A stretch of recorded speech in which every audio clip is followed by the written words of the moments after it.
Greetings, Patrick here. 8 questions with have Cheetah will view, and welcome to the show. Um, yes, very happy to be here. Hopefully, we will be fine. Yesterday, we had some severe glitches that could not be overcome in time, which is why we couldn't do the show. But we did. We will be moving that show with Sam Dobbins and Craig Hammond. We're going to be moving that show to the 16th of November. It's going to be a Saturday show, and we're going to start it at 5 o'clock. Um, Tough for them yesterday. If they did have their computer up and running, there might have been a chance we might not even finish the interview anyway, as there was a severe fire in Southern California, and they're not that far away from it. And they've actually some of the SoCal's Edison's has been shutting down. They shut down a block of power to the region to help the firemen. So I'm not even sure if we would have been able to go through all the way with it.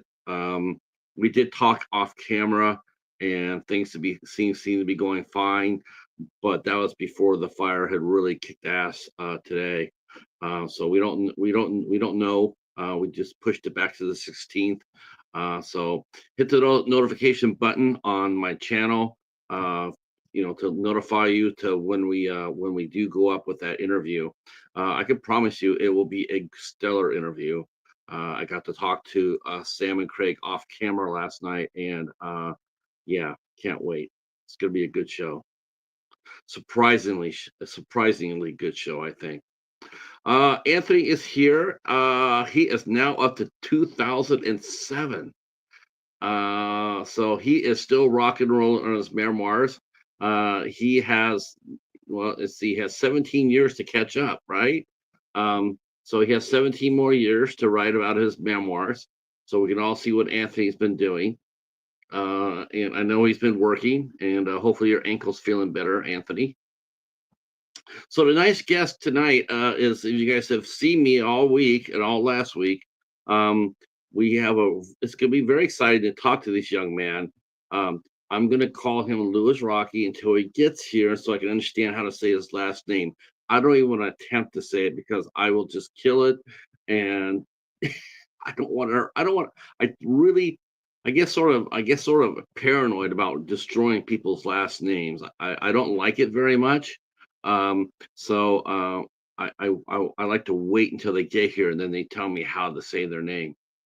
Um, Hey Cheryl, how are you? How are you? I saw you voted on the community tab.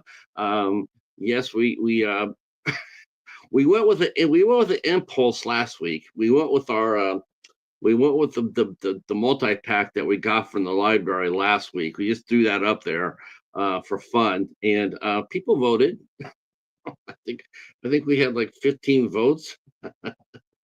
I don't think anybody was really in the mood for a cheesy sci-fi movie, which is really a bummer because I love those movies.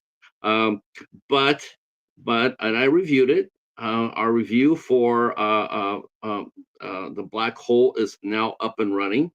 But next week's poll is back to serious business. We put out 4 really strong movies, um, and hopefully you guys will react to that. So far, yes. And I'm not surprised to see who's winning so far. I'm not surprised. That's actually I'm just surprised how big the margin is already after just a couple of hours. It's like overwhelmingly like, yeah, we like this movie. And it's heartwarming too, to tell you the truth. I'm really happy to see it kick ass, because we don't get a lot of that here. Oh my gosh, it's well, the good thing about yeah, I love cheesy sci-fi. I do. Yeah, I like more the cheesy sci-fi and creature features. I just they're a hoot to me. They're a hoot to me. But the movie that we'll be talking about today with Lewis is not one of those movies. It looks to be a very suspenseful, very exciting thriller called Director's Cuts. And Lewis is one of the stars of the movie. It's basically a punk rock band, and they get a chance to make a video with a reclusive, famous director, and they go out to the woods to make that video, and all sorts of shenanigans happen.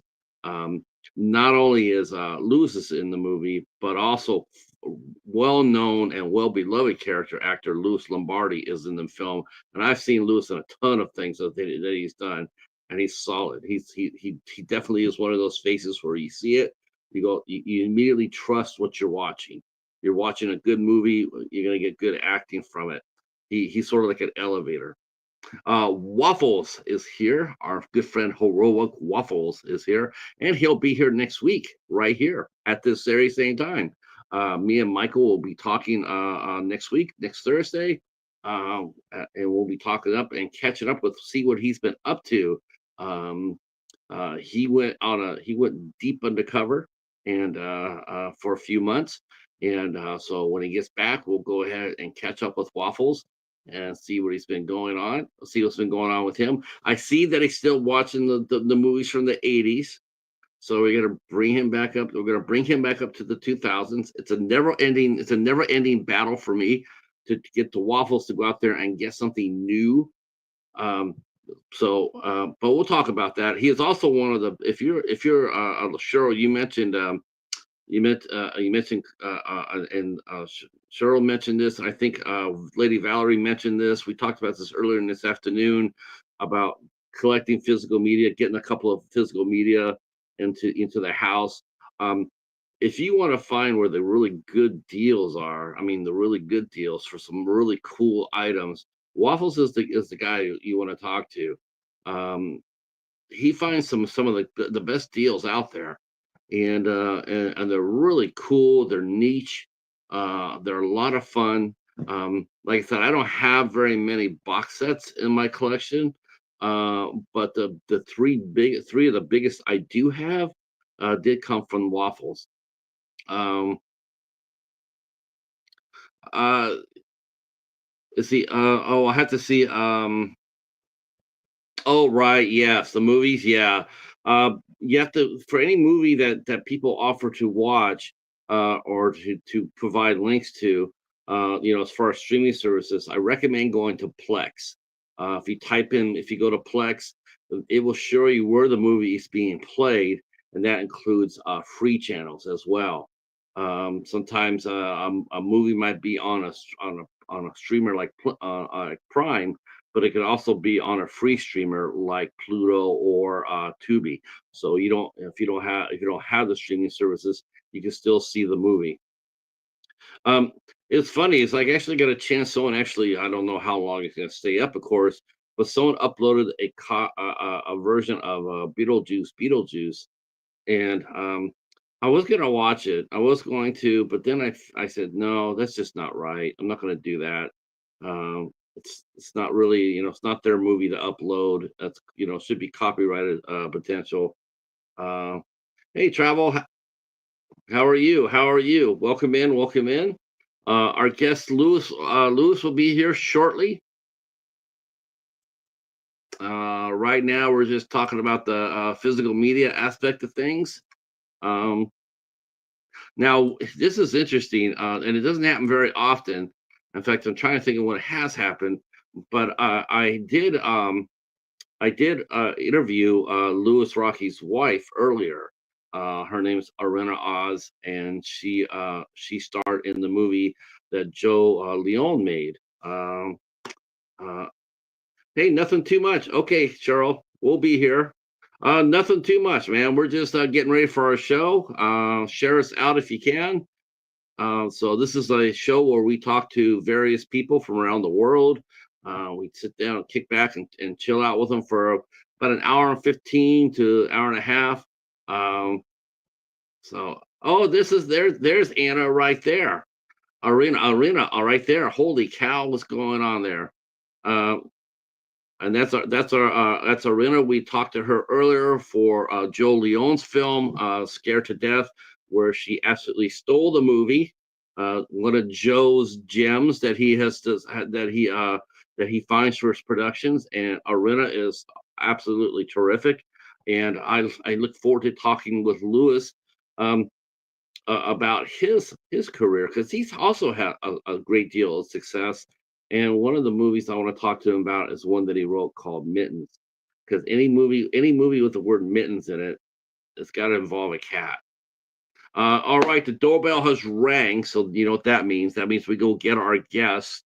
So please, thank you for showing up here and share us out as we go. And I'm not saying his last name until he tells me what it is. So please put your hands and welcome in Louis Rocky. Here we go.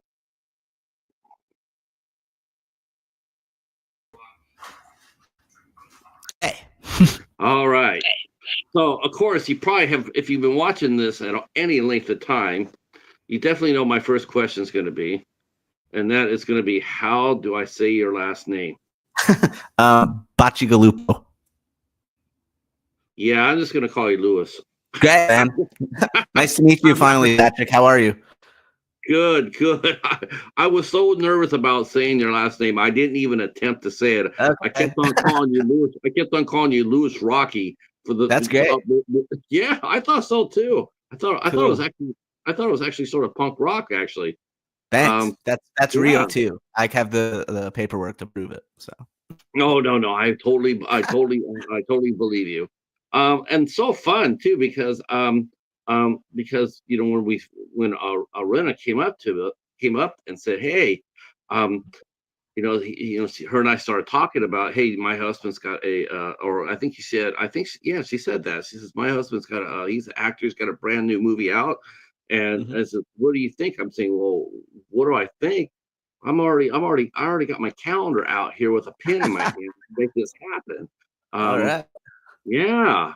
So and I saw I did, unfortunately, director's cut is not playing that close to me. Oh, okay. But I did see the trailer. I watched the trailer several times. And I am hooked. Oh yeah, really? Cool. The director's cut looks kick ass. Thank you very much. We worked very hard. It looks kick ass. I love the setting. I love the set design. I love that you have Louis Lombardi in there, because I know who Louis Lombardi is, and he's Tell me you're a Sopranos fan. Yes. Oh Me my too, god, brother. oh my gosh. Not only there, he's his whole record. I mean, his Usual whole back suspect. catalog. Yeah, I mean, he guy's stacked. Now, I guess, but before we get to that, before we get to the director's cut, because we are going to get there, I just want to know if you can see the chat. Okay. No, I don't see. I see private comments. Should I go to comments? Yeah, hit comments. Hi everybody. So, hi, Erica. How are you? Brother Max is in the house. Brother Max is here. Of course, your lovely wife, Arena, is here. Oh, that's That's right. Is she sitting right next door to you? She's in the bedroom. Oh. I'm in the living room, so okay. I think I hear her listening right now. That's awesome. I know. You know what though? I've been hooked on the on her music video, the one she did for the Knox. Man, she did the Marilyn Monroe, right? Yes. She was a great Marilyn Monroe. Yeah. I think she's done multiple gigs where that music video and maybe something else, but they're always asking her to do that. She's great. But this is about you, and we'll go ahead and get her. We'll definitely talk about her when the time comes, right? Because I'm very curious to see how a modern couple is handling today's business, today's film industry. It's not unheard of where actors marry each other and they work. But a lot of what I know came from the 80s and the 90s and whatnot. It's got to be a little bit more interesting today to being married to when your partner's also in the business. It's an interesting road, for sure. In what way would you think it was more difficult? Well, I mean, if you think about it, I think both parties, they have their goals, they have their success, they all have, they want to go where they're going to go. And there's always that thing where maybe one jumps out ahead in front of the other one. Maybe one. Yeah, she's blowing me out of the water as we speak. Uh, She's- well, you know what though? But you know what? I think it's going to even up though, especially with a movie Mm. like this. A Yeah, movie like yeah. this director's cut is going to put you right there because we've been talking about this the last couple of for the during the whole month, and that is director's cut has coming out on Gravitas Ventures. Mhm. Gravitas Ventures got their reputation as being a studio, a distributor that did a lot of independent films, a lot of dramas, a lot of comedies. But it Mhm. seems like lately they have pivoted to doing horror and thriller movies, which they really had never really done that before too much. I see them a lot on Shutter with a lot of production companies. Where did you say director's cut with the Gravitas Ventures? Yeah, director's cut is it came out on Gravitas Ventures. I didn't know that. Thank you. That's news Yeah, to me. so I Cool. mean, that one, and then we had another one. We had another director, Spider Dabrowski. He did his film, and we just talked to Diana Garley, who and Lou Simone, who did their film Nine Windows. Nice. All thrillers, and they're all on Gravitas Ventures. So it's it seems to be like there's new voices in horror coming up. Yeah. Mhm. In Neon and Gravitas Ventures, and that I'm all for it. Hell yeah, me too. Um, so let's go back. Let's go back to your beginning because you are very young. Thank you. Yeah, I was reading that on your website. I'm like, man, he's just starting out. He's already accomplished so much. How old does it Um, say? I'm, I'm not that young. it mentioned. Should I mention it? Yeah. I mean, yeah. It's you're I young. think you graduated in 18 in 2018 from high school. So that's what 6 years. So that's only 24, 23, 23, 24. I have to update that. No, I graduated college in probably 18. And I went to Oh, college a little bit. I'm a bit older, but yeah, I'm in that area. We don't need to. okay. That's cool. I'll leave it ambiguous. But there, yeah. Thank you. You That's a should great you should compliment. have just went with a high school and said, "Yeah, that's right, that's right. Yeah, that's it. Yeah, that's the Yeah. ticket." Yeah. So what college did you go to? I went to an acting conservatory called the New York Conservatory for Dramatic Arts. Okay, And it was 2 years, and I studied Meisner acting. That was my so you knew when you were very young this is something you wanted to do. How old no, were you when you decided that you want? No, really. What did no. you? I was a musician my whole life and a traveling musician until maybe I was in my early 20s. And then I did a music video with this cool director who was also directing this kind of web series that turned into something bigger. But he was like, "You look like this. You should read for this part." And I'm like, "Dude, I don't know an actor. I don't. And it was kind of like stoner dude, and haha, And I kind of came from that background a little bit, like skater. And so I did it, and I was like, "This is awesome, man." I was like on a big movie set. I'm like, I'm actually like, I I could hang, I made people laugh. It was cool. And then I was like addicted, like off the bat. So I tried. So after that gig, I went and I tried to, with no representation, I started auditioning for stuff like backstage and this and that. But I started taking it very seriously, and that's when I was like, I'm gonna move to New York. I'm gonna get trained, and this is my life now. Um, so I didn't even step onto a stage until I was in my 20s. Now, you mentioned you were a touring musician. Yeah.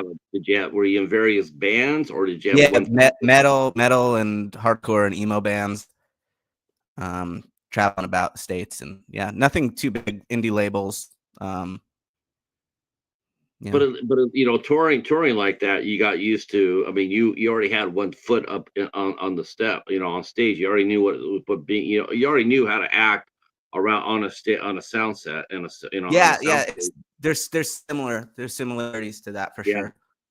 Yeah. I found that out too when I started talking to various actors and directors.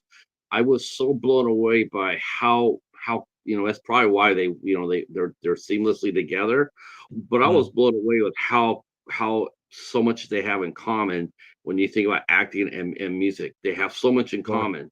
A lot of the same terminology, a lot of the same, it's like because when I started doing this, I had 10 years of music underneath my belt. So Cool. when I started doing this, all of a sudden I found it, like this is gonna be really hard. I'm gonna fall on my face. I mean, nobody wants to do that. But then we started Uh-huh. talking, next thing you know, it's like oh, I think I know how to do this. Yeah. I think I know how to talk. Um, and so I must have been the same thing for you when you went on, when you went on, on this set, It was going around. much it's much more. I'm way less of I'm way less confident as an actor than I was as a musician. Sure, Uh, sure. you But don't then have the again, guitar or the how long did music you play? to How long have you yeah, been playing guitar though? my whole life, Yeah, since I was a kid. So, but then even like when you're performing, and you're on a stage, you're kind of not hiding, but you're behind the guitar, you're behind the song. You know, if the audience knows the song, you're kind of in good shape to begin with because they can sing along. But if I'm doing some play or something and no one knows who the hell I am, then it's nerve wracking. And that's the scariest thing in my life is when I've done theater. And I've been lucky. I've done a couple like off Broadway stuff, but I hear actors all the time be like, "That, oh man, I nailed it. That's when I feel alive. So I'm on a stage in a theater and it's sold out." And I have the exact opposite. I'm scared to death, right, right. and But I'm all week long. has it gotten better for you though as you've gotten along? I mean, I'm sure it Yeah. has. No, I mean, and I wouldn't really. I don't want to lose those nerves either. To be honest with you, if I'm gonna do it, you need because you become hyper aware, and then there's kind of you don't want to be too aware because you want to be present, and so there's kind of like this dance you do with yourself, especially in theater. But no, I'm more confident. Like it's not as bad as it was, where like I will forget lines, because before I remember this one play that I did. It was when I first started acting, and it was a support group or like some kind of anger management or something. But I'm silent for like the first like 40 pages, and then when my introduction comes, I'm just kind of sitting there, and it's supposed to be a shock for the audience because I just wake up and I snap and I start yelling and I got like this monologue, right? But the whole play where I say nothing, I'm anticipating that about to happen. It's getting Right. closer and closer and closer, and it was miserable. Oh my God. Yeah, yeah, it must have got inside your head. Yeah, because you're like, you're listening to the play, and you're like, it's getting closer, it's getting closer, it's getting closer, and you're supposed to even be, it's supposed to be that supposed to be a shock to the audience, so I'm supposed to just be like, the corner and blah blah blah, but the first couple times I'm like shaking, hey, so I wonder if Tobin Bell felt that way too, Mhm. or laying down there and just not having to move at all, and letting you can't react to what you're hearing. Right. Because it's all going. Wow, that's hard.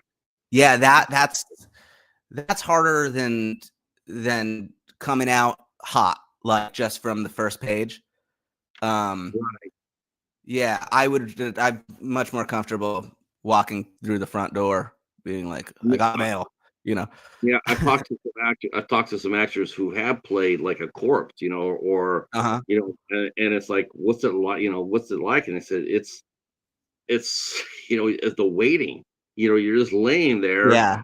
and Yeah. you're hearing everybody talk, and you can't react to anything that they say.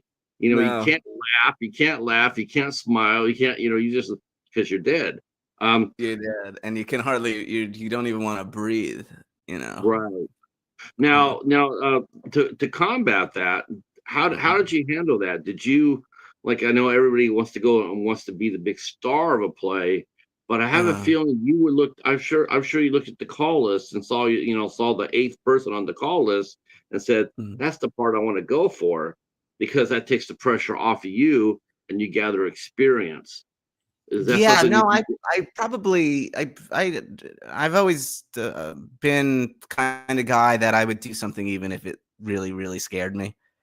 Um, so I would have liked a bigger role off the bat, but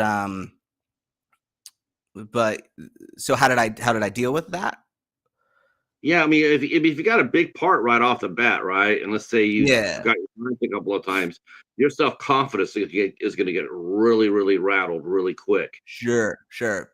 Yeah, so in that Going way, for then yeah, so it was like the pressure was a bit off, but also that particular role was very challenging, just to sit there for 40 minutes silent and then explode into this monologue that like really like was wordy. It was I think it was a dude from like Southern California. So, and I'm from Jersey, so all the lingo was different. They say like completely different stuff. Even that subculture of like skateboarder. I think he was like a surfer. He's like, "Oh, dude, yeah, totally." Blah, blah, blah, and he's like talking really fast, right? I think it was a support group. I think he was on some kind of upper or something. Yeah, he probably went all method for sure. I'm a Oh yeah, stoner dude. All right, let me go over there, pop a couple caps, yeah, number five cap. Uh, totally. so here now, as far as the music goes, like the band in director's cut is a punk rock band, and then I just heard you just now saying you played metal and emo. Yeah, So what it's a got good you? fit. What got you into the band? What got you into the band scene? I mean, what drew you to music? And what was there any particular bands that you liked that inspired you to climb into music? Someone gave me. I was like 8 years old, and they gave me a Blink 182 Dude Ranch, and then I wanted to be a punk rocker for sure. And that got me. I was listening. Yeah. So that was like ever since I could remember, I was like, I'm gonna be a rock star. That's my thing, right? I never thought about being an actor, but yeah. Then I got a guitar. Like I was probably like 10 or 11 years old, and I really sucked, but I stuck with it. And my friend in the neighborhood was kind of taking guitar lessons, so he taught me how to play like Seven Nation Army, and Nice. then sometimes someone gave me a Primus CD, I remember, and a White Stripes CD, and then I've been locked in since I can remember. It wasn't. Do you play guitar or do you play bass? I play mostly guitar, but yeah, I also play some bass on my own stuff. Do you think do you think when slingers they put on their first when they put on their first Primus record, do you think they say, yeah, I'm gonna play bass, and they slide on the Primus record and they Yeah. listen, they're going like, yeah, I can someone show me where the didn't know I guitars could, didn't know it could make that noise, right? are? Oh my gosh, I can I just just see it saw now. something. Les Claypool said he auditioned for Metallica, and I was thinking how crazy that must have sounded. They didn't get the role, thank God, because they're all Oh my California. god. Yeah. Yeah, I heard that I heard that the core members, Tim Alexander took some time off. Mm, He just said that he wasn't in it, but Les Claypool is still to this day is the best bass player I've ever seen, I think so. and Yeah. it's not even close. I mean, that guy No, just shreds. I love So everything about Primus. They're like I was just talking to my friend who's also in director's cut, Greg, but he was doing a folk film, and we just got to talking, and it seems like every Primus song is like a little folk story. Like if you mm, listen to Jerry was a race car driver, it's like, Jerry was a race car driver, and then the fireman, and it's like it doesn't really end, the lyrics. It's just this is what it is. These are the weirdos out in the middle of nowhere that you're never gonna. They shouldn't be the subject of a song or something. But I love that stuff. I love that too. I mean, you're right. I mean, they really don't. Their songs are generally open ended. Yeah, You and know, it's it's like just these weird people that shouldn't like you'd never hear about them. Um, yeah, I oh love my that. god, I'm glad you love Primus, man. That's definitely that's a plus one in my book right there. Cool. Yeah. Blink 182 wasn't bad, not a Primus, but definitely Yeah, had their I definitely was had like fun. 8. I was a child when so Right, that's not my right. go-to, but asked my origin. So Yeah, they were fun to listen to. yeah, So are your parents? Do you have like brothers and sisters? Do you have parents? Are they all in the arts as well as you? Did that come from? no one's in the arts. I'm the only one. Wow, isn't that something? Yeah, I got 2 sisters. Yeah, no one. No, my dad, no, nobody. My grandmother, who's a bit of a, I don't know if she's, you know, she said that her father is this famous pianist, but she's kind of nuts. So I don't know if I could, I need to fact check that, but I don't know. It was a long time ago, but Had yeah, to no one else. had to come from somewhere. I don't Had to know. come. Yeah. I think talent goes through the bloodline. but some people pick it up, some people don't. Yeah, that's Those are something the you things can't they teach do. either. Yeah, you could So, improve. now, Uh, now, would you start? Did you start playing out while you're still in high school, or Yeah, as far as bands go? yeah. All right. I got kind of kicked out of high school a little bit. Not for not for anything bad. I stopped going, and so I left senior year, and yeah, I went around with a metal band for better part of 6 months or something, and then I did end up getting my diploma because my grandmother, who I mentioned, she had to go and do she had to do my online summer school Spanish. She did the whole thing, got me the credits, and then I graduated. Okay. Yeah. Okay. So, so here you are. You're, out of high school now. You're touring, Yep. and then you got invited to go onto the set to audition. Now, had Yep. you ever had you ever auditioned for bands before, or like okay, I'm gonna play with band number C over here. Did you ever Yeah. have to audition for any of the bands that you were in, or were they all just friends of yours that you just started jamming together? Yeah, it was a tight scene, so yeah, I don't think I've ever like formally auditioned. I have done that recently, and it's nerve wracking. But no, back then, no. And it was probably like in some of the bands, I was one of the main songwriters. So it was mostly me calling people and who's available. Um, Now yeah, there so is that is something that is a great advantage to you and Mhm. Arena, that since you're both actors, you both can help each other prepare for auditions. Run lines Oh yeah, for. constantly. Yep. Um, do you guys do that? Yeah. So we do each other's tapes for each other all the time, every week, multiple No, times. what's your personal? Do you like doing your auditions, through tape, or do you like doing your auditions face to face? I mean, I'm way better in person in the room.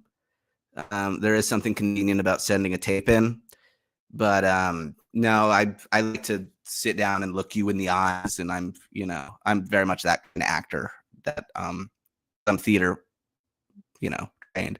So no, there's I don't feel I kind of feel like a little bit phony putting in like a self tape, to be honest, sometimes. You're worried about like your eye line. So I could just be like, it looks better if I'm looking at that crack in the wall. And then it's just words. So yeah, I mean, I try my hardest, to get the gig, obviously, and get at least a call back in person and then show them, what I'm, can do. But it's a whole nother skill, self tapes. It's really not acting. At least not what I'm used to. So I've always felt like, the problem, the danger for doing self tapes, as far as I'm concerned, is, you hear people say, I kept on doing it over and over and over. You're trying to make perfection right there. yeah. Yeah. And Now, then I noticed and that you do get, I'm you, normally like, if you do like 4 or 5 takes and then you're doing 6 and 7 takes, it just, you end up wanting to send like one of the first two because you keep doing it and doing it and doing it. And then it just becomes, because to me, I think the pressure would build on you is like, I'm gonna get the perfect audition tape. yeah. You do 6 or 7 takes, and then you send it to them, and then you walk through there, you get a call back, and they're expecting that. They're Yeah. expecting exactly what you gave them, and if you go in there, you have no room to breathe. You Right. have no room to forget a line or Yeah. mispronounce a word because they're looking at you. Wow, he didn't do that on the tape. I just can't Mhm. imagine that kind of pressure. To Yeah. me, if I'm doing an audition tape, I'm looking at audition tapes. I'm looking for the look, I'm looking for dictation, and I'm looking for the movement. Right. I don't expect you to do the part right then and Uh-huh. there. You know, Uh-huh. and I just feel like, man, if seeing someone mispronounce a word or two, sort of makes them sort of human. Yeah. And I don't so mind it. I don't, yeah. You know, sometimes if you make a mistake in a self tape, but there's another moment where it's just interesting or something, it's like, well, send the script because you're obviously, you're, you can see on your resume that you're not, you know what you're doing. but I would much send a more human, vulnerable, or interesting moment than just every line is perfect, you know. But you know, but then in school, the whole thing was like you learn the text first because the if you remember the text and then the acting comes later, so you just build it in, right? So it's built in, and then you add all the other stuff on top. That's kind of how how are I you? treat it. How are you now in memorization? Do you remember you memorize pretty well now? Now that you've I'm done it really for a good while? at like super short term. So if you and me were doing a scene in an hour, I could learn it perfectly, but I will not be able to do it tomorrow. Oh, you have to go back and reread it again. Yeah, I got really good short term, or like that's probably exaggerating, but like next week I won't remember any of it. Right. So Right, like if I'm right. like I can prepare the night before, but no, I'm just like I guess that makes me just have good short term memory. I don't know, but like there's Is that a concern? Is that a concern? That's a really interesting you say this because that's got me thinking. It's like, how do you balance the like if you get like if your manager calls or people send you stuff? Let's just say they send you 5 scripts all at once. uh-huh. Then you get 5 scripts, and all of a sudden now you're expected to, and they all want you to do a self tape. How do you balance that? How do you like, like holy crow? I mean, you got to memorize all these different, Yeah, all these different. How does that work? Have you been in a position to where definitely. you Yeah, had? definitely. Yeah. Oh And wow! I would start with, you know, when I'm in this position, you start with the one that you want most, obviously. All uh, right.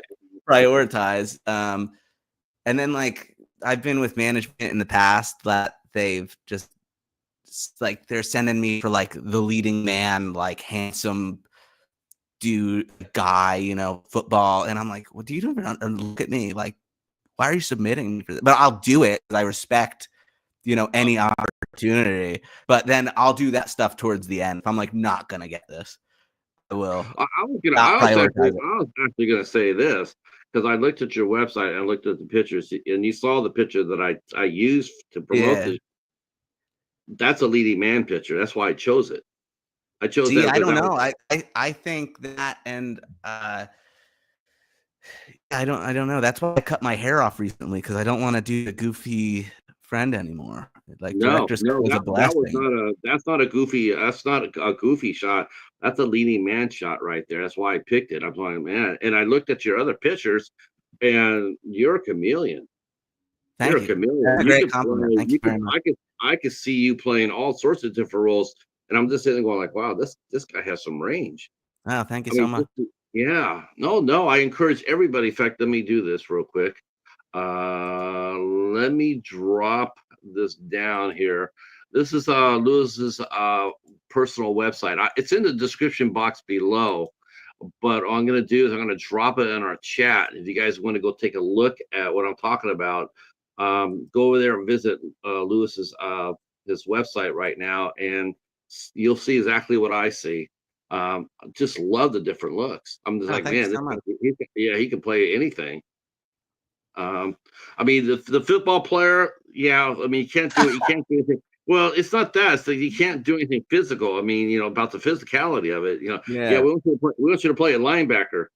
Yeah, I'm like Yeah, 5'9", right. 150 pounds. You want me to I'll play give what? everyone water Yeah, between I, innings. I, I can do.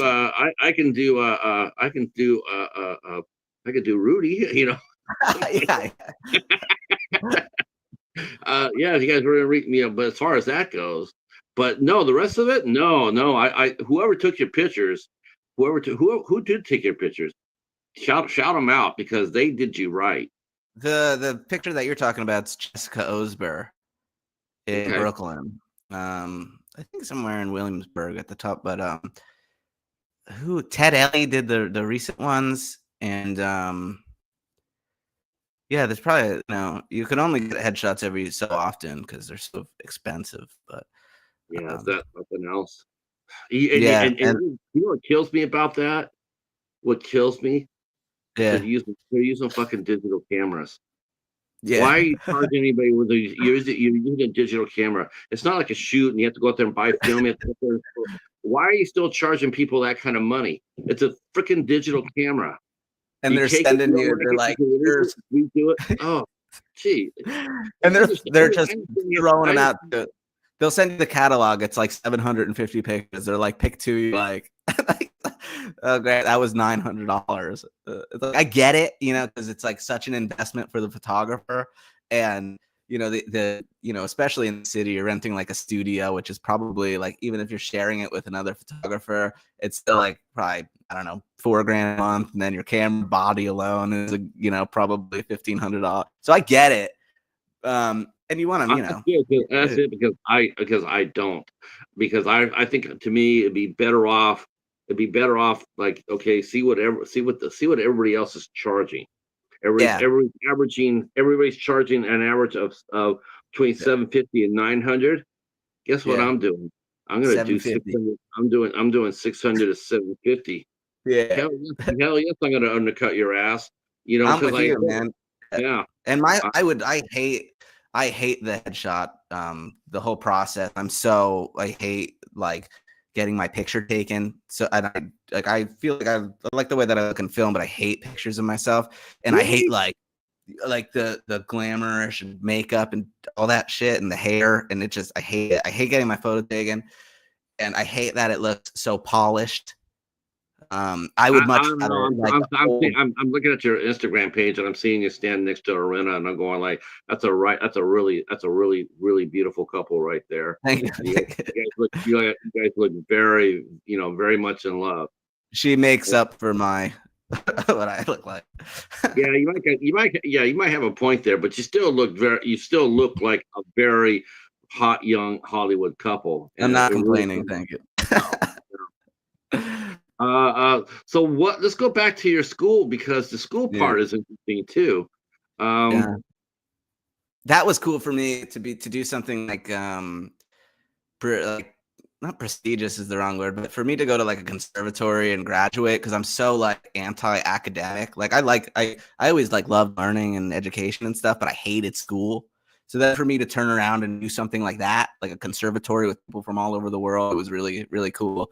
And that's something that I'm very proud of. Uh, what was it like for the very first day? I mean, when you knew you're going to be an actor, so you went to the class, you signed up for everything, I'm sure. Yeah. What was it like your very first day in class? Did you have to introduce yourself? Did you have to get out there and say a small piece in front of your peers? What was it like for you when you first went to school?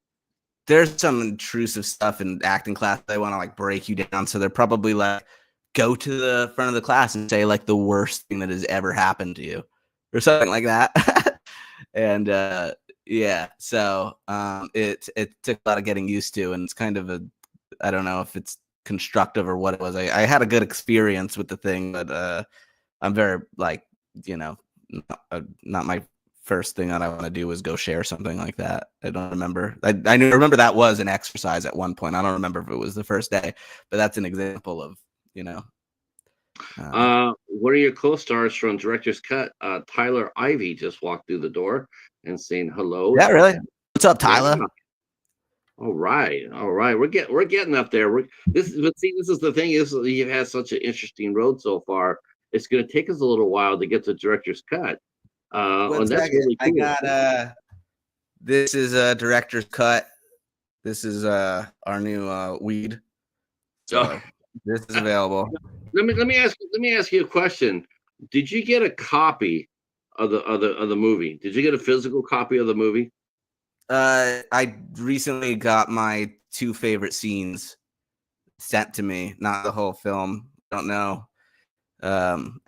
Tyler said hi, buddy. Yeah, I uploaded that to my acting casting websites recently. So I'm hoping I mean, that'll I know help that you. I was wondering. I know the movie's out playing right now, but I had wondered if Gravitas Ventures had put together 3 or 4 copies and sent them to you before, as a because I love that.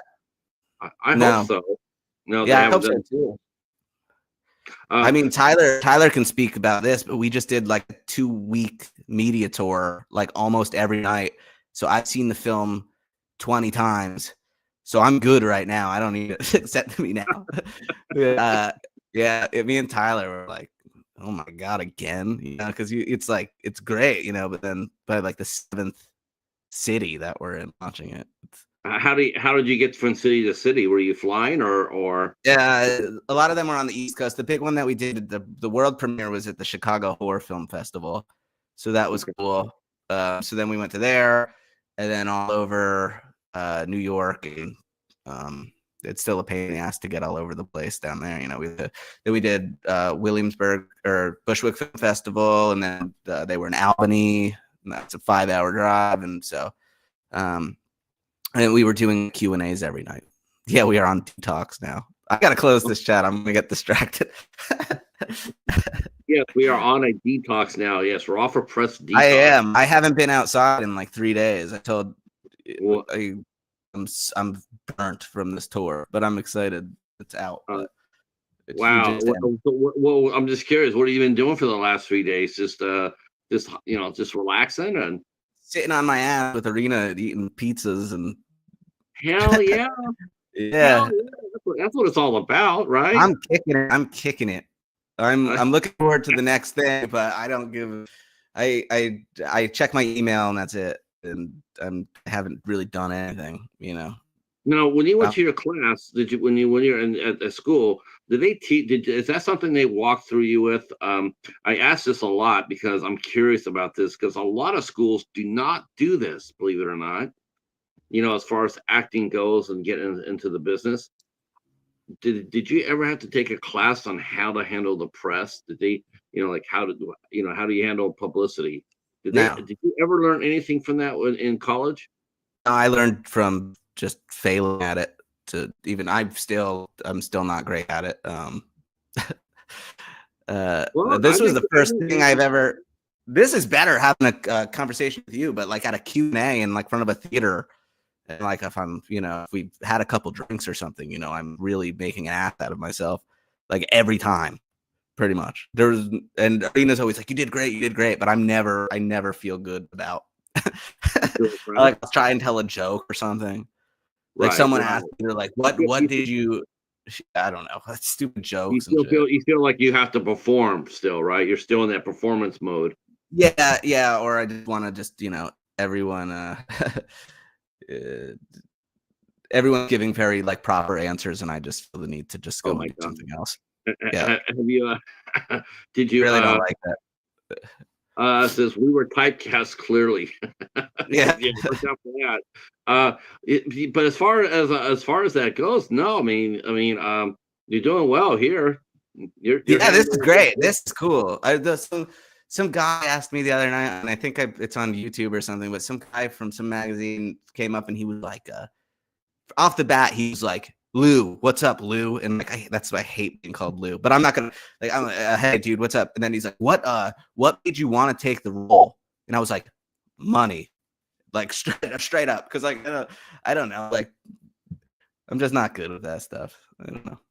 Well, you're going to get a little better. That's for sure. You guys both, you and Arena both, and just to let you know, I had trouble with her first name first.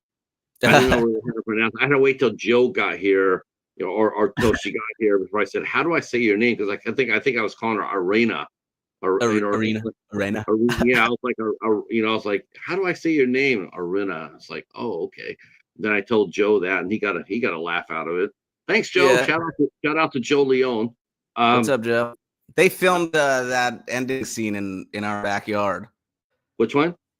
The scarred to death. I don't want to spoil anything, but they needed a pickup shot, and I remember being out in my backyard with a flashlight trying to help them finish the film. Credit. Yeah.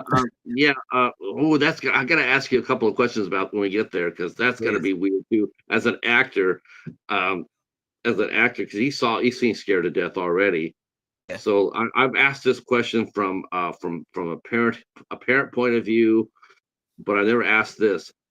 What was it like as the husband watching your wife, get done with on the movie, get killed on the movie? I mean, when you watched it on the movie, what was it? I always ask that question because it's like, was that hard to watch? Yeah, of course. Yeah. I I'm one of those people. Anything like if I see violence or something on screen and it's done well, it makes me very uncomfortable. Or like gore. Like I Right. can't spoil anything about director's cut, but I take that shit. I'm very sensitive with that shit, like Yeah. visually. So Yeah. yeah, it's heartbreaking for sure if it's Marina, you know.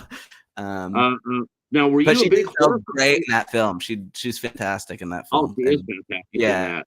I love that. Yeah, Joe's got a magic. He's got a magic touch. He just yeah, knows. This is like the third movie I've talked with him with. This is the yeah, third time he's brought an actress that's just been outstanding. yeah. So how do you do it? How do you find them, Joe? And it's like, it's amazing. Yeah, I think He's he got a worked with real Arena on one film and then thought about her for the next one. Right? I think there was one film Arena had like a supporting role, and he was like, "I got to work with you again." So they kind of hmm developed that film because I remember her being involved with that from like the inception, I think, which was probably like 2 years ago now. Mhm. But going back to you, because we're going to come back. I am going to come back because I definitely want to know how you two met, but not quite yet. Uh, Okay. so yeah. So here you are. You're in college. You're brand new actor. Uh-huh. You learn to cut your teeth. Um, what are some of the things that you felt someone walked up to you and said, "What three things about your acting are you confident about right now?" What are in your opinion, what are your three greatest strengths as an actor? If I was to hire you and I said, Louis, tell me the three things, give me three reasons why I would hire you based on your ability. What would you tell me? I'm very affordable. Number one. You know Uh, what? I'm laughing I at got that, but I that got is actually a legitimate question. That's a legitimate answer. my schedule is wide open. Number two. and, Uh, uh, and uh, number uh, three. Okay, so availability, and so that means availability means dependability. So that's Yep, another good thing. So definitely dependable. what about your acting? Your acting in itself. What part of your acting are you most confident in? Or are you most proud in? I think I mean I would honestly let the work just speak for itself. There's not much I can say. And I just do my best. I think that the people have enjoyed that. Thank God. So I've worked, Okay, but I think we cracked up Tyler pretty good here. oh yeah, okay. Yeah. Haha. Yeah, I think you like that. And he's humble. Oh yeah, don't forget to say that you're humble, I'm humble. which is actually rather. It's actually true. I'm seeing a very humble artist here, very much. Yeah. But I still feel like I definitely feel you being. I definitely feel your strength in your answers when you're comfortable, like when we're talking music. It's like, yeah, because he's been Yeah. playing the guitar for all these years. Do you feel like you're more confident in music? I mean, when you were doing director's cut, I mean, was it easier to do a movie like director's cut because it had a musical element to it? You know what it's Oh, like that's to a load great in a question. van and travel, unload, and set up the gear and all that. Did that help you with your confidence? And do you feel like your ability to play? Did that help you get the role? You think? Definitely helped me get the role. The audition process we should talk about because that was interesting one. And but when I got the job, um, that character that I play in director's cut is the closest I've ever been to myself as a performer in a role. So I showed up with I learned the text, and my job was just to be like a heightened version of me at my most, um, in that band world, and especially it was a comedic character, so I was just trying to make everyone laugh. So, um, but it wasn't. Yeah, I was very confident on that set because the pressure was on Tyler. I still feel like that. When you see the film, you'll see. I love my role, but I was much more. When you see the dynamic of the band, when the film's out, we'll see. But that Do was you think that was do you much think more like me did than it any. feel organic in the Yeah, band? yeah, Did it feel organic, like you've been playing with those guys all your life? dude. Well, we had filmed. So basically, we filmed a trailer in like May, so they could get like a little more cash for the film. I don't know why, but we filmed like a mock trailer or something. And then me and the band had a group chat, and we just started hanging out because we were all living in New York. So I was like best friends with all those guys. So we still are. So it's fantastic. That feels like my band, me and Craig and Tyler and Brandy. So we're super tight, and we had a great time getting back together for this the publicity tour. But yeah, it was like second nature. I feel like I've known those guys forever. So let's talk about that. Yeah. Well, before we get to the audition, I definitely want to talk about some of your earlier work because you like I said, you've had your body of work is pretty impressive for someone so young. Thank you. And you've also directed and you also have written. So besides doing the acting thing, you've also stretched out your creative chops with that. The Mm, movie I want to ask you about of that you did was Mittens. So nice. yeah, you know what? Because instantly when I think of Mittens, you know what I think of, right? The winter. No, I instantly think of a cat because Oh yeah, that's yeah. the. Oh yeah. Arena told me you love cats. You thanks everyone. It's all right. You know what? And you know what? It's a trade. It's a trade for trade because I've been telling everybody about the Arena is Marilyn Monroe. So I Yeah. just check out Marilyn Monroe. I was like, this is amazing. So yeah, and Arena says she loves cats too. Oh well, you just oh boy. Our Okay. cat's running around here somewhere. I don't know. Did you see the cat? Our cat. No, no. Buffy? He'll. I'll let you know if he walks Uh, into the shot. what kind of cat do you have? He's a cat from the Bronx. Oh, Um, he's like a black and white, kind of looks like a little cow print. that's He's awesome. all right. He's cool. Yeah. So let's go back to Mittens because you not only did you because you wrote that Yeah. That. um and you wrote that. So when did you start flexing your creativeness? I mean, would the writing come to you while you're at university, or did you write before while you're in high school? Did you write in high school, like keep your write songs or lyrics or whatever, Really or only did the songs writing and come? lyrics to the extent like of that. And when I started acting, I just wanted a job, So I just started writing, and no one was going to give me roles that I wanted. They were like goofy stoner friend a lot of the time, but I wanted to be, I wanted to do other stuff. So I would just start writing roles for myself. Really, that's how it started. And then I love writing now. So that's how it started. Yeah, I wanted to get myself a job, basically. So you got one with Yeah. Mittens. So how did it come together for Do you remember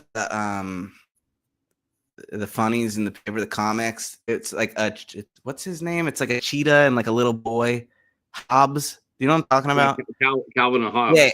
So I I love saw the fact that. I love the fact you said cheetah because that I know. you're Hall of Fame, Yeah. you're just a Hall of Fame guest right now. You just entered Hall of Fame guest. He is a tiger, but yeah. So oh yeah, sure. But yeah. So that image I always thought was cool, and then uh I just had an idea. Like I thought it would be like a Twilight Zone. I didn't want to spoil it, but you've seen it. But so I mean, I don't even know how to explain it without spoiling it. But the best friend to the little girl who protects her from being bullied is a cat monster who loves her and does everything to protect her through the motivation of the protection. But really, what he's doing is horrifying and grotesque. And I love that whole thing where When they he say when, like he, when he's taking care of her, he's taking care of her. yeah. Yeah. Even yeah. So that was I like that hook. And also I always loved in like when you're watching something with like an anti-hero or something that this is like screenwriting day one is like the bad guy they don't know bad. Right. and that's what makes it interesting. Or like I had Well, a, someone said something to me one time that always stuck with me when I was writing too, and any kind of character like that. But I was feeling stupid. I don't know, remember how it started, but he was like, I was beating myself up over something, and he was like, "Hey, Louis,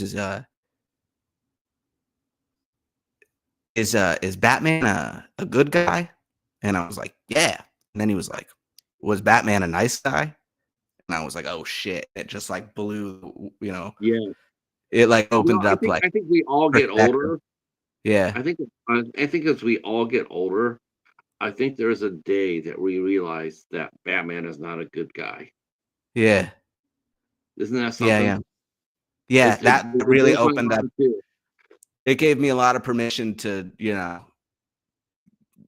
whatever, transcend something. But yeah.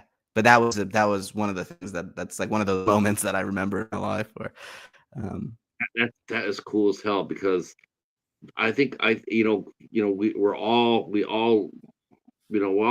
our idea of a good guy, like, oh, yeah, he's avenging his parents, he has a lot of philanthropy. He on the surface he's a good guy, you know. yeah, But then you really start thinking about him, and you really start thinking about it, and you realize going like, he's one, he's broken in two. He's yeah, shattered. He's right, not a good guy. I no, mean, a good guy, he would have killed Joker like the first day he met him if he was a right, good guy. And it's yeah, like, oh, it's interesting. Interesting. yeah. That's why. Um, That's why. Yeah, exactly. That's why it's interesting. But that was the inception of Minions, I think, because I wanted to just do that on like a very exaggerated level, and the visual was just so cool to me. Just like the you have the monster and a child, and that's how it started. Was the like the you know the guardian, that's really, on paper it should be like a sweet thing, but then you really see what the nature of their relationship is, and it's well, terrifying. it's just like you look at our house cat, Yeah. and we look at him, we say, oh, he's cute, he's small. But if like, as they say in National Geographic, they're so happy to say this too, is that while they look on surface like a small 10, 12 pound ball of fur, if you look in the eyes, you see that a cat is a predator. It's It's an what it is. apex It predator is an apex predator. 200,000 years later. Yeah. Right. That's why they have survived all this time. Right. So you go ahead and you make Mittens, a girl and her guardian cat. Yeah. I love the idea. Thank So you. so tell us about what did was this the first film that you directed as a director? Was this the first thing you I didn't. tried to I do? didn't direct. I didn't direct Mittens. Okay, the first thing you wrote, was this the first time that you wrote? And did you get to go on set with your director, which is Ramsey? Was Yeah. Ramsey Were you and Ramsey really tight? I mean, how did Ramsey what was was the guy that? that gave me that first job that I was talking about when I was a musician. So Okay. we stayed buddies because we're both from Jersey, and we stayed buddies. And then I was just like, we were always like sending each other stuff. He's like a horror guy. So I was always, and he loved the idea for Mitten. So we kind of like, we're working on that together, and I wrote it. And then we made some designs, and then my grandmother made the costume. Right. But Nice.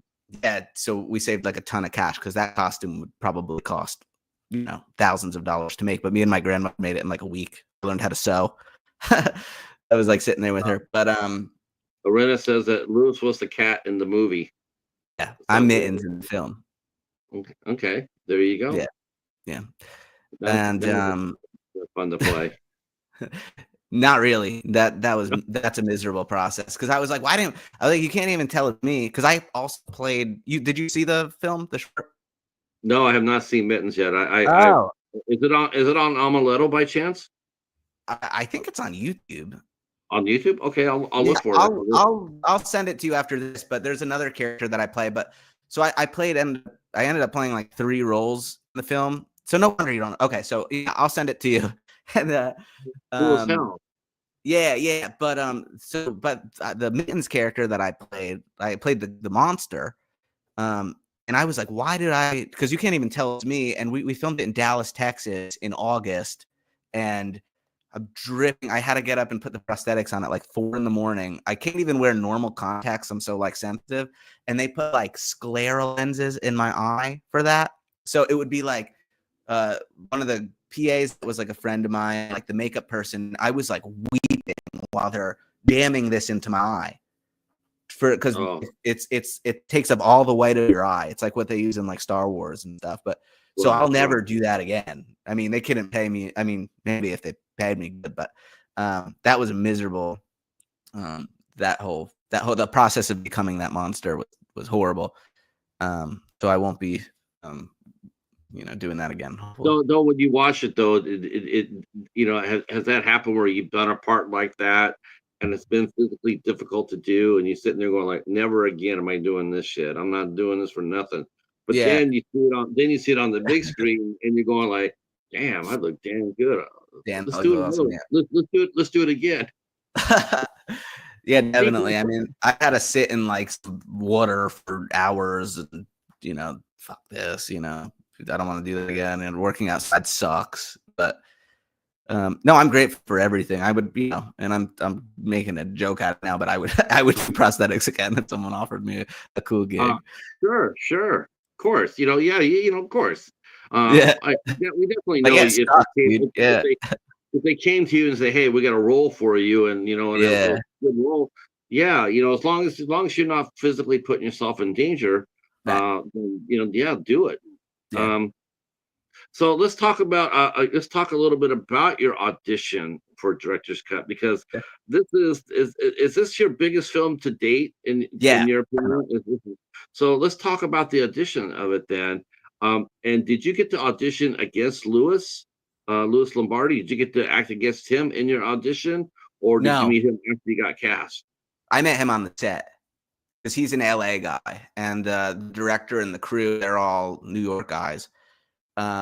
So he came out just for the role, and that was the first time I met him. But yeah, I got a self-tape request, and it was like early 2000s punk rock, dude. I'm like, oh, this is awesome. And there was 3 characters. It was Tyler's character. He's like the main pretty boy guy. It's like very dramatic. Then he's the singer, and then the guitar player. Exactly. And the guitar player. And he's kind of like, he's like the business guy, and he's kind of pushing the story, forward. And he's like very serious and stoic. And I auditioned for him. So, and then, I went through, I got a call back. I'm like, holy shit, I got a call back. This is huge. And then, I thought that I got that role until I got like we did like a chemistry read in Manhattan. And I showed up and they're like, you're Juan. I'm like, what? And they're like, and then I was just like this, I'm like the goofy drummer, and I didn't even play drums. So really, I don't really play too much drums, but I thought I had a different role for that. So that was it. Yeah. Even though you don't, it's like you don't drum. So I was going to ask you during the scenes of the movie where you're playing, where you actually learned. I had like 6 months to prepare. Yeah. So how long? Like about 6 months. Because I said, so we did a trailer in like May, and they're like, you guys are cast, but we're going back into pre-production. We got to use this trailer and try to get some more money from the studio and blah blah blah. And then we didn't get onto the set until like October. So I had that whole time. I bought a drum set. I taught myself drums. I learned the whole catalog of music, and then when it came time to play, I'm like, I'm ready to go. Let's go. Let's rock. And the director's like, you don't actually have to play it, really. I'm like, what, dude? You should, but he felt bad, and then he gave me like a take of me rocking out. And they use a lot of it in the film. I don't think that's a spoiler, but so cool. That is cool. Awesome. Yeah, what's it like to do? I've heard that happen before, where you go in there, read for one part, and then they'll come back to you and do the other. What's that like as far as a mindset for an actor? Because you're ready to play this person, and you spent 6 months getting into the character, building the character, living in his skin and what have you. And then he Yeah. comes there. Oh, by the way, you're playing his brother. What's that Yeah, like? dude, it was miserable. Basically, like the whole that way that went down is like I auditioned for the guitar player.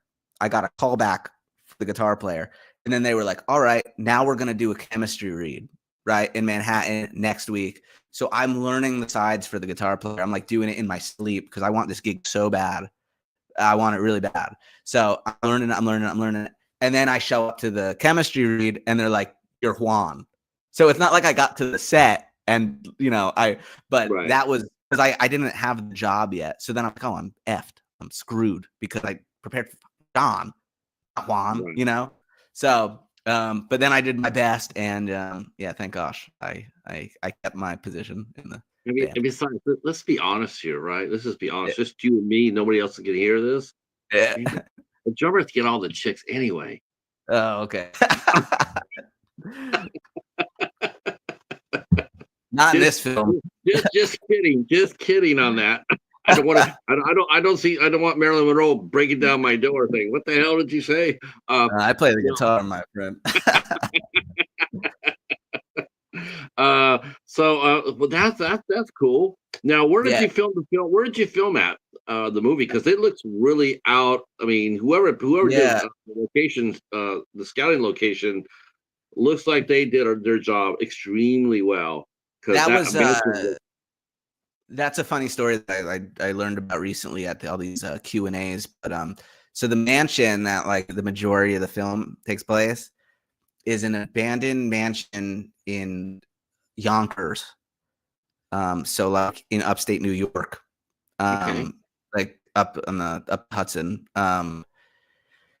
Yeah, and they basically yeah, there's something like really historical about it. Someone owned that building, but so um they had another location in like the film takes place in like middle of nowhere, Pennsylvania. But right. Louis Lombardi didn't want to film there or something, so they had to find something closer. Um so that the producers, they're all from upstate New York. And they were driving around and they couldn't find anything. And I think they drove past the mansion and they're like, "Holy shit, that's awesome." And then when the executive producer, made it happen, talked to the owner of the building, and we were in there for like 30 days filming. How many days were you there? I think 30 days after like pickups, but I was there probably on set like 20, 21 days for my character, Yeah, I think. not bad. I mean, a lot of these movies these days are shot in like 13 days. Yeah, no, You're there for, like I that's said, like it's the biggest thing. It's the biggest thing I've been involved in. So what was so was the biggest thing? So this is like a real studio type picture, right? So you're Sure, yeah. good craft table, good accommodations. Oh, yeah. How Kombucha, swordfish. how important is that to you as an actor when you come onto a set, knowing that you do have comfortable accommodations and you got some good food going in there? Because Well, that meant I one thing mean, I wouldn't sit there and say you like food. I can tell you because it validated the last 10 years of me, grinding away for a job. So I'm grateful forever to Don, the director, for like changing my life with this film. I was able to get better reps now. I'm able to be taken like a little more seriously. And yeah, like my family, it's in theaters like all over the country. It's crazy. It's crazy that this has happened. it Yeah. is. Most of the movies that Gravitas puts out. I mean, I'm when I saw that, I'm going like, I was really surprised. I Yeah. was happy. I was happy for you because honestly, a lot of the Gravitas Ventures movies don't do that. They don't go across the country. They go like little tiny little regions wherever the Yeah, movie. I don't know. Like I said, these guys, yeah, they work their asses off, and it's Don Capria's first big feature. He's done like other shorts and stuff, and I think he's done a couple films, but I think this is like his first big push, for like a major, film on this level. So, yeah, That's how old was he? Was he what was it like working for someone? This is their first time, doing a feature film because that comes with all its own problems already. yeah, So what how do you as an actor, how do you help him the first time through? Is it You, is it a do you try to help him out, or I mean, or do you help him out by getting out of his way? I mean, I just worked my ass off on what I had to do, and you just show up with like a great attitude, and we're all trying to make the dream work. So it's not collaborative, you know. Like I'm working on my own character and I'm taking his notes and stuff, obviously, but you know, he's in charge. I'm not. I'm just, you know, and in you're right. And you're right, Louis. This is his debut, feature film debut. yeah. That's He did like some other good shorts that I've seen, but this is um yeah, this was the first, I guess, on this level for him, and that's got to he be deserved it. that's got to be really exciting. So, what was it? Was Louis Lombardi? Was that the biggest star you have met so far in your career, as far as acting goes? Has he been the biggest guy you worked with in terms of Well, name recognition? for me, he's bigger than like Meryl Streep or Denzel or something, because I am a dude from Jersey who came up watching Sopranos. So that's just, you know, for me, it's just like that was the hugest like accomplishment by far for me. And yeah, he's in a lot of stuff, Oh yeah. but just yeah, that was the coolest bit, is that he was in Sopranos for me.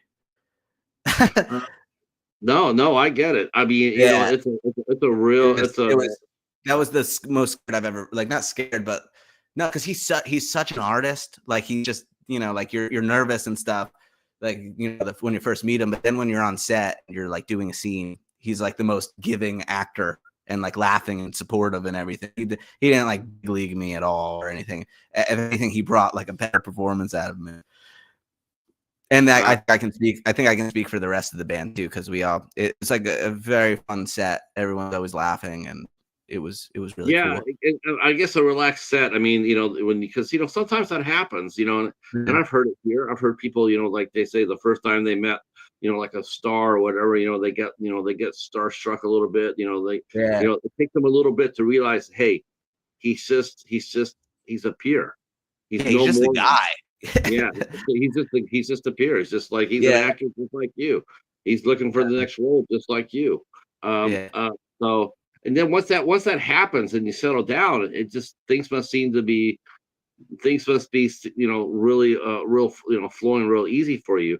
Did you Yeah. have any difficulties yourself with the role? I mean, other than the drumming, which you learned, did you have any parts? Did you have any problem?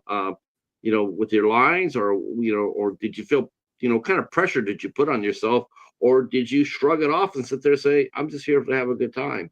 Well, that's how it started. So I'm just here to have a good time, and I'm confident, and I've done my work as a performer, and I know what I'm doing. But the one thing, so my character in the film is a huge stoner, and he smokes weed pretty much the whole film. But I don't smoke weed at all. I can't, because if I do, I go straight to the dark side. Like, I get paranoid. It's horrible. I don't do it any, like, when I was a kid, maybe, but no, not anymore. When we're I, on set, when we're on set, they brought in like a special weed supervisor. And he was obviously a guy that liked to, you know, smoke a little weed. So it's so there's this scene, and there's a lot of blocking. So I walk into a room, and I put a joint in my mouth, and I walk over here, and I say this line, and then I walk over here. I pick this up, and I still got the joint in my mouth. And by the end of it, and I'm speaking the whole time, and then I sit on a drum stool on the throne, pull out the lighter, and I light it, and I do the ghost thing, and I take a monster hit. Right, oh, that's my direction. So I do it. I do it perfect. I light the joint. I do it. I inhale, and it's real pot. oh no, what the heck? And the moment that it entered my lungs, and you can see, because I use that take in the film, but you can see me be like, oh fuck, it's on. And I got so stoned, like miserably so stoned, because it's really good pot, I guess. You know, I don't know, but I was not feeling great. And then I tell Don, and he goes, everything's cool. I'm like, I'm not mad. It was a mistake. But then the first scene after that, we take a short break, and it's my first big scene with Louis Lombardi. And you And fucking I was terrified. But I got through it, and it's one of my favorite performances that I've done in my life. Now, looking back, but the day was miserable, and that was definitely the biggest challenge and the worst case scenario for me at that moment. When you guys go to auditions, like I noticed that, when you do auditions and they tell you your character is a smoker or a drinker, do you have an option of asking them not to do that? Like, well, we want you to smoke. Well, I'm not a smoker. I really don't Oh feel yeah, comfortable. yeah. No, I'm more than happy to with like the herbal cigarettes. Like basically, it's like incense. Or if you're doing like fake, drugs and snorting something, it's always like vitamin B. Right. Um, but yeah, no, most times people understand. But I'm very game, with that stuff. I don't mind, having a cigarette once in a while. It doesn't bother me, so I'll do it. Um, yeah, I mean, I've never had that experience where I've lost a gig because I didn't want to, Yeah, do I something. just I always felt like I remember watching Mad Men, and it's set in the '60s and every character smoked, Yeah. and I'm just sitting here going like, wow. And I was reading about one of the leading actresses who had just said they just got done quitting before they got the Oh gig. shit, that And sucks. she just got done quitting. She just had a baby. She got done quitting, and she went back, and before you know it, she said that she got smoking again. And I'm Yeah, just yeah, wondering, in auditions, when you fill out a form thing, are there any things that you are objectionable to? Like, like if someone gives you a cross, are you able to yeah. spit on a cross? Or Right. break it, that sort of stuff. Are you able to yell at a child? Are you able to handle it? Can you handle that? There's a I was lot just of that. wondering. Yeah, it's basically always in the breakdown. So, 99% of the time they'll be like, "Don't apply for this unless you're comfortable." And your Mhm. agent and managers, they'll already kind of know your boundaries and stuff. So I've never been like surprised, but yeah, they'll be like, yeah, they will say like must be comfortable smoking herbal cigarettes, stuff like Right. that. But tea, if we're drinking whiskey on a set, it's always tea and like molasses, and then makes it so it's a bit darker. And beer, just apple duels or something. So um, unless you're not cool drinking non-alcoholic beer, I don't know, but I don't mind having a beer anyway. So Okay, it's yeah, cool with because me. I just always wondered about that. Like, if that's the case, then how's an actor deal with that? They want the job, but I want the job, but I don't want it at the cost of me having to smoke for real, or Yeah, you want to do that. I You guess you know, it's easy to it, sell your soul a little bit, right? right? I was gonna say smoking does not define who I am as an actor. I can act That, without a cigarette in my hand.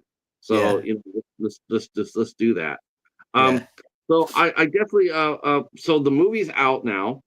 yeah. Now and then you got told that you were going to go on a press tour. Were you Mhm. this is all new to you?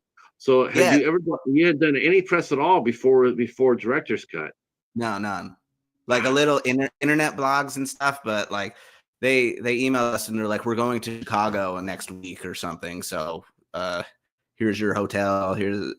So that was crazy. Yeah, really. And it all, I took advantage of everything because I was like, I might never work again. So I think I was the only cast member that went to like every single event That, because I was like, I'm just milking this. I'm milking this.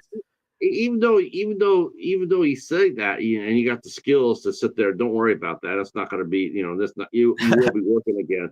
But that's still, I sort of respect and admire that outlook. Like, I might not work again. Yeah, Because it keeps you, it lets you stay on edge. I took So it. like, I took advantage of it. There was not one moment where I was like, "This is not awesome." But every moment I was loving it. So, um, you know, now that you've done this and the movie's coming out, and it's going to do well for you. It's going to get you some notoriety.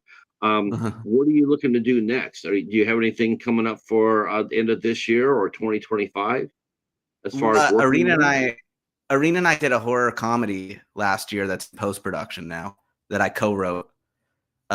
It's called Curse Hearse, and it should be out around Christmas.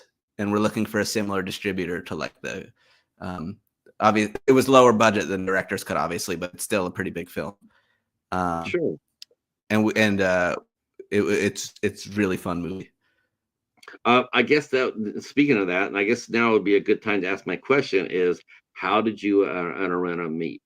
I was living in Brooklyn, and I'm friends with this a director friend of mine, and I was writing music, and he wanted to do something. I had this cool song that I liked, and he was like, "Let me direct the video for you." So we needed some talent, so we hired the supermodel Arena, and yeah, and then we met on the film, and our first kiss is on camera in 4K. Oh my So God. it's trippy. It's trippy, but yeah. So the whole day that we met is recorded in the music video So it was love at first sight then. for me. I can't speak for her. It says I kissed him while filming. Couldn't help myself. Yeah, that's a definite yes on falling in love on first sight. Hey. Thank you very much. If you got anything out of this interview today, Louis, it's that she fell in love with you first sight. At first Thank sight. you. I feel like I've done my job here tonight. Thank you so much. I couldn't have asked for it. Yeah, thank you very much, man. Now, what was the film? So, Curse Her. So, let's talk a little bit about that. So, Yeah. now, are you directing this? Are you writing this? I co-wrote it. I co-wrote it with a friend of mine in Providence, Rhode Island. Yeah, he wanted to do horror, and I remember I wrote like 5 episodes of a TV show that I wanted him to like executive produce, but he's like, I don't do television. And I was like, oh shit, okay. And he's like, I've always wanted to do this movie, and I can tell that you understand like the sensibility about the comedy and stuff. And he's like, for the last film I spent a fortune on this old hearse that's a collector car. It's a fantastic prop, but he's like, I want to use it for real. So he said, I have this idea where there's this young guy, and he's kind of down on his luck, and he's kind of stupid, but nicer words. But he has an idea where he's trying to like cut corners to make a living. So he sees this hearse for sale, and he's like, I'm gonna buy this hearse and transition it into kind of like a Halloween limousine service. Sure. Yeah, sure. And the hearse ended up being accursed. Yes. Someone actually died in there before you got the car. I'm sure. He told me there must have been thousands and thousands of bodies in there. Ooh. Yeah, it was a real hearse, and and I had to drive it. I lied and said I could drive. I lived in New York, so I didn't drive a car for like 10 years, and then I'm in this hearse in Providence, Rhode Island, in the middle of the night, and it's got like no power steering, and we're just filming, and it's crazy.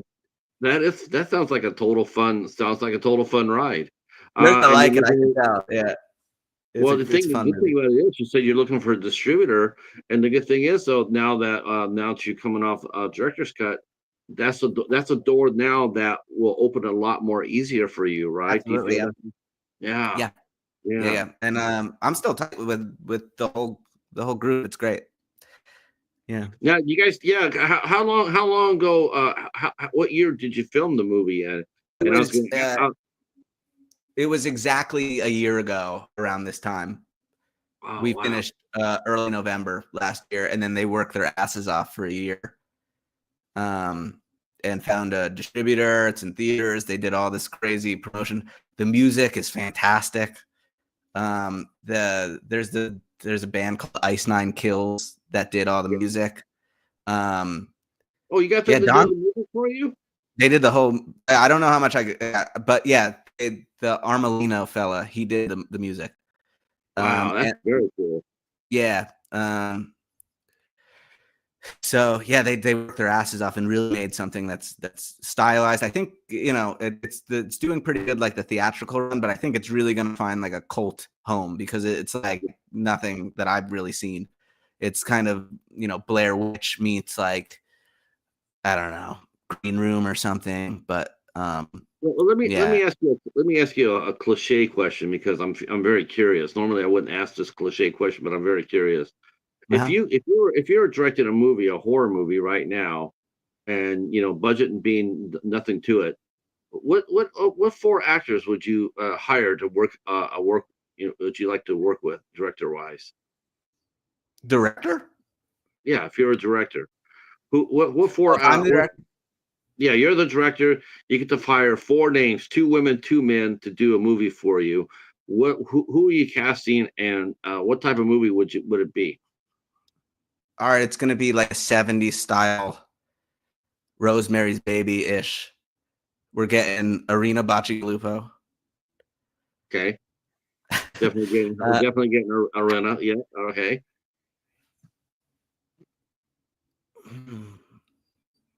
two women, two men. Yep. Fuck, man. I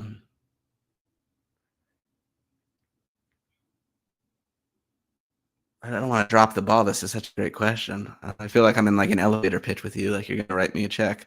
Um, Because think about it, you're a writer. I mean, when you write, do you not write for the people in mind who you'd like to see in your movie? yeah, it is, but it's like it's not celebrities. It's like if I see like a couple arguing on the subway that they just got a funny voice or something that'll stick with me. Or like one of someone that I just met in passing. Like the best characters are just the people that you see during the day to day. Yeah, You know what I mean? it's Yeah, true. It's true. yeah, Yeah, that I never really thought about that, but that's a really good point. I mean, yeah. I mean, why? I mean, I seems to me like you would rather go for like unknown, like someone who's looking for their first job. Feels like to me Yeah, like you'd be more into casting them than you would like an established actor with a name. I couldn't agree with you more. Like this Bob Dylan movie is making me sick that they just put this the Dune guy in. They put a new they dropped the ball so hard. They could have found like a folk singer in the middle of nowhere and like made a Bob Dylan movie that changed the world. And they made it's like a Hollywood thing, and I hear that it sucks. So that shit makes me crazy. Yeah, I'd much rather go unknown. Yeah. Yeah, me too. That's what I love about doing this show because Yeah. I get asked a lot. Says, well, who have you had on here? And I'm like, have you had all these famous faces on here? I've had a handful, Uh, but my when I did music, I was always more into finding. I was always more into Hell the yeah, stuff. hell yeah. I'm with you, man. And then like even if I'm watching like Arena and I all the time will put on a movie, and if there's like a star in there, like I'm immediately taken out with like their, just hearing them like whether it's like politically speaking or like their family or like their whatever it is, but like I don't want to know anything about them, I want like a blank, because you hear Right. that shit when you're watching the performance, in my opinion. So Oh, that's true. Yeah, that's true. I mean, I yeah, like, that you I like, and there's so many, especially from me coming from like New York theater. Um, there's so many, the best actors are people that you're never gonna see. Like right. there's such crazy talent, and they're just like truly artists, right? But they'll never get it. That's what was so cool about The Sopranos. It's like like you got the dude from The Usual Suspects and stuff, but everyone else, they were just like actor, normal Right. Character. people It was all that go to character the actors. same grocery store. Yeah. All But character that's actors. why. And now everyone's like, why was it so good? It's like, well, that's the beginning of like authenticity. I'm actually thinking probably the biggest name on that show. I've never watched the show all the way through, but I Uh, think when I think about it, I know who was in it. But I think that the biggest name that I knew going into that was Michael Imperioli. I didn't know anybody else in the movie well, he's Goodfellas, and yeah. No, they had a Joey Pantoliano from yeah, Matrix too. yeah, they had him But in there. They had Steve yeah, Buscemi in there. yeah, He went Steve. on to do Boardwalk. He went on to do Boardwalk Empire. Yeah, But I met but him. I met him at LL Cool J's birthday party one time in Brooklyn when I was a cocktail server. I have Steve a feeling. Buscemi. I have a feeling he was a very nice man. Yeah. He was really cool. I tell you what, we have hit our button. So Oh no. I'll go ahead and we'll bring this up here to a close. I want to thank you coming out and hanging out with us tonight. I hope you had a great time.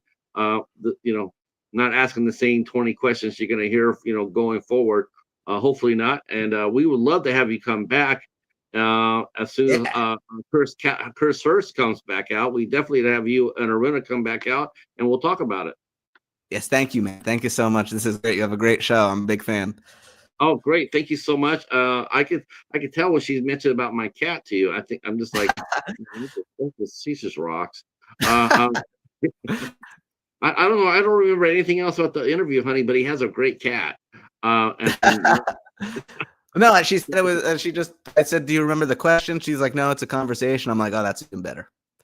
Yeah, So yeah. I didn't prepare anything. So No, God, no.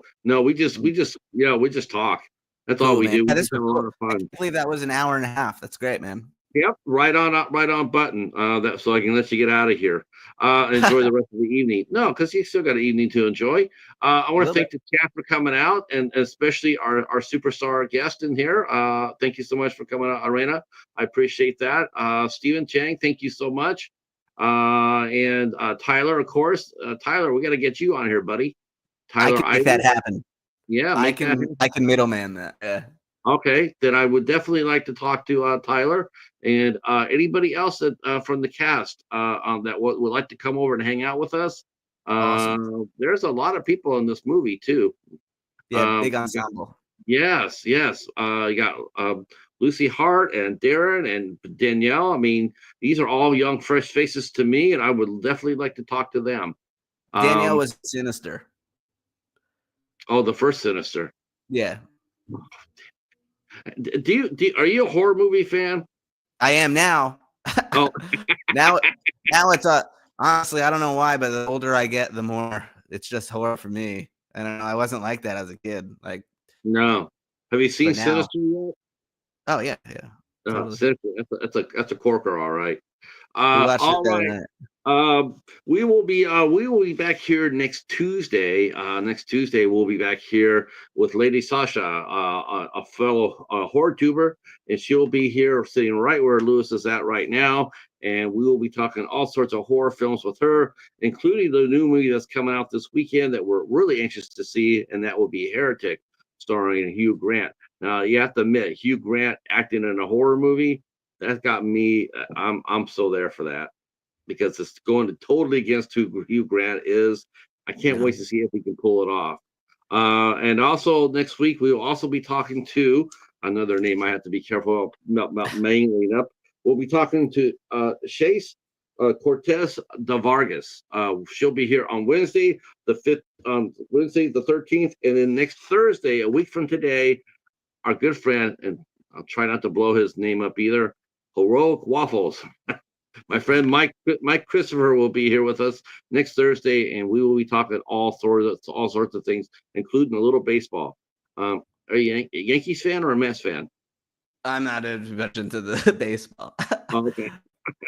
Well, thanks so much. Stay right where you're at, Lewis. And to the chat, I'm going to say good night to you here. Okay, real quick, I forgot to plug. I told Dom, director's cut in theaters now.